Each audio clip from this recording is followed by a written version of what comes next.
Bonjour à tous et bienvenue sur cette seconde émission des Mystères des Monts de la Madeleine. La première émission portait sur le château Montgilbert. Là, j'ai été dans un lieu qui n'est pas très loin du château. Ça s'appelle la Grotte des Fées, située à Ferrières-sur-Sichon. Nous allons d'abord commencer par lire le grimoire sur la Grotte des Fées, donc le grimoire des Mystères des Monts de la Madeleine, avec la légende et la petite histoire de celui qui l'a écrit. Après, nous enchaînerons sur le diaporama. C'est parti. Au bord du Sichon, qui coule en aval du bourg de Ferrières, se trouve au fond du vallon la maison des fées. Un grand danger menace celui qui oserait profaner ce lieu. Le pouvoir des fées est sans limite, pour qui sait les invoquer. Il s'est trouvé des malheurs sur l'enfant de Montgilbert qui fut accablé des pires laideurs. Les gueux aussi en perdirent la tête à vouloir les invoquer à mauvais escient. Pour entrer dans l'antre des fées, il faut avant toute chose en posséder la clé.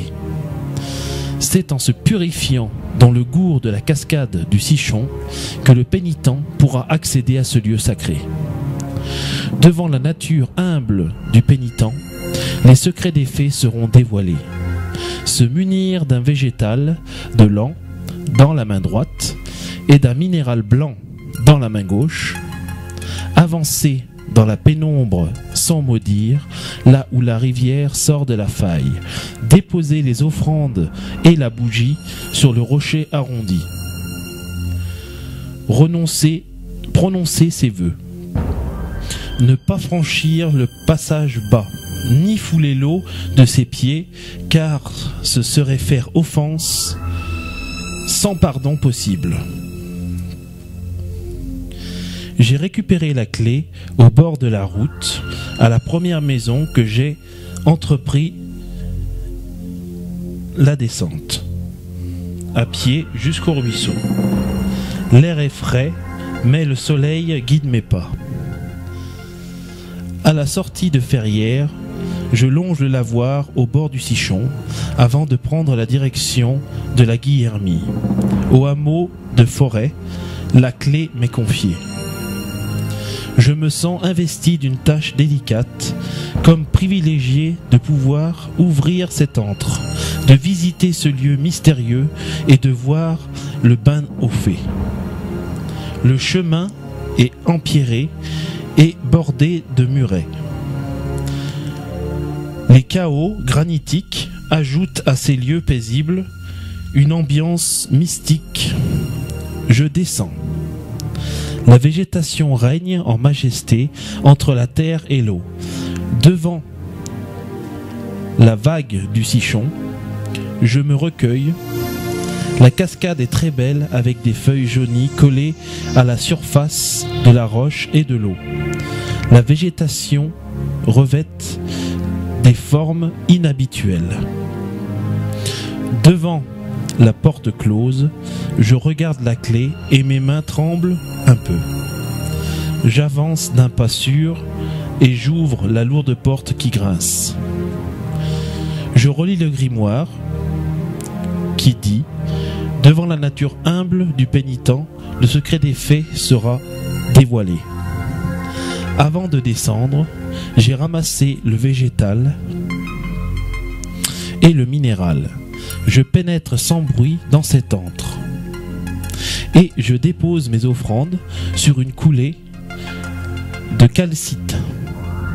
Je rajoute aussi ma bougie. En atteignant le fond des galeries, je vois le petit passage bas qui mène à la naissance de la rivière. Je reste là en méditation.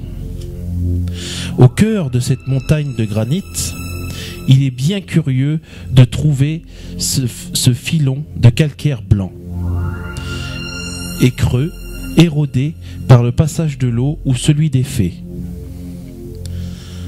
Elle ne peut être que l'œuvre des fées maîtrisant les éléments de la nature et cherchant à leur sein leur protection. Quand je sors de la grotte, les feuilles jaunies dansent en tourbillonnant autour du gour de la cascade. La brume est naissante au pied de cette eau fraîche qui coule devant mes yeux. Avec l'arrivée du christianisme, les faits se heurtent un jour ou l'autre à l'œuvre de Dieu et à ses agents. Les évangélisateurs, Saint Martin et Saint Genès, sont en relation avec elles et sont capables de les faire œuvrer à la construction d'églises. Elles deviennent de bonnes fées. Mais ce sont aussi des êtres capricieux qui n'en font qu'à leur tête. C'est ce trait de caractère qui les perdra. On raconte que, révoltées contre Dieu, elles furent changées en taupes et privées de jour parce qu'elles voulaient déplacer le rocher Saint-Vincent, suite à une querelle de village. Elles établissent un jeu subtil avec les saints évangélisateurs et représentants de l'Ancien Monde. C'était la légende tirée du grimoire des mystères des monts de la Madeleine. Sur ce, nous allons démarrer le diaporama. À tout de suite.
Alors, nous sommes partis maintenant pour la grotte des Fées. Alors, la grotte des Fées se situe vers Ferrières-sur-Sichon. Hein. C'est à côté de Glosel et du château de Montgilbert qu'on a vu tout à l'heure, que j'ai filmé aussi. Donc là, on est parti à cette fameuse grotte. Donc pour aller à cette grotte, à ne pas oublier ça. Parce que sans lampe, vous êtes dans la merde, vous ne verrez rien du tout. Donc on est parti. Allez, c'est parti pour la grotte des Fées.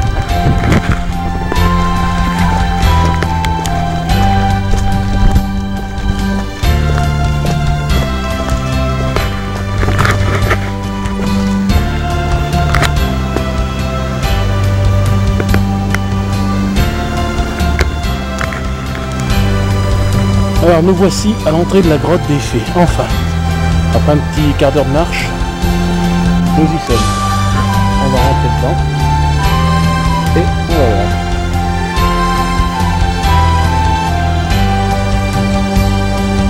La clé qui est donnée par une dame qui habite le hameau du dessus. Maintenant.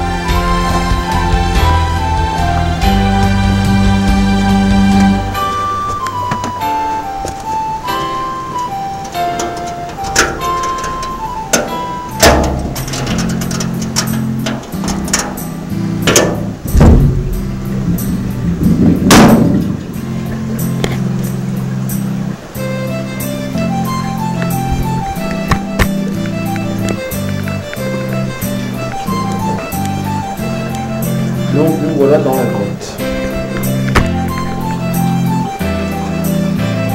On a vu.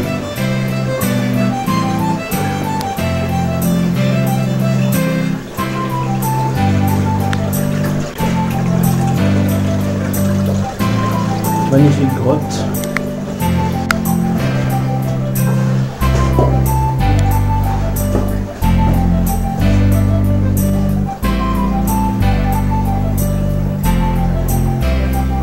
Mais bon, viens là. Viens.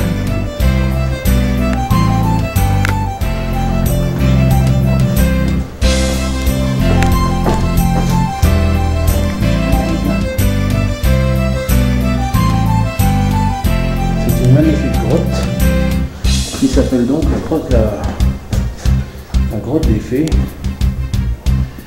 qui est royale.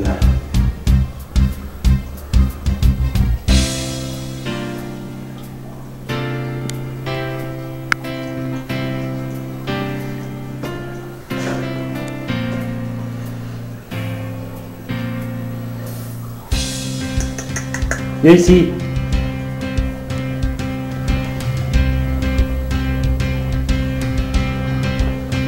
À mon avis, ça c'est du calcaire, je sais pas ce que c'est, mais c'est magnifique.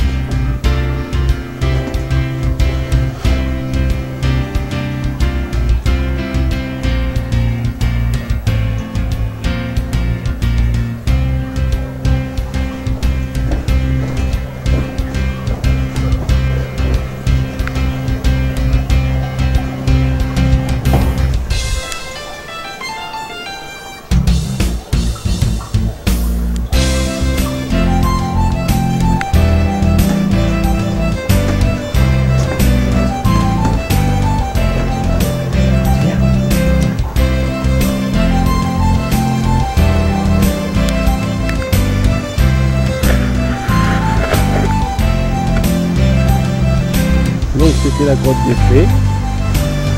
Ça s'appelle le Sichon. Donc le Sichon, c'est un ruisseau, une petite rivière. Vous allez voir, hein, ça passe ici, elle passe là-bas. Donc il y a la grotte des fées, donc qui est juste là.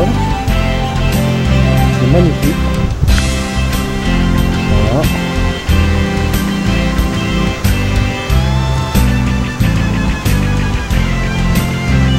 Il y a même une mini cascade.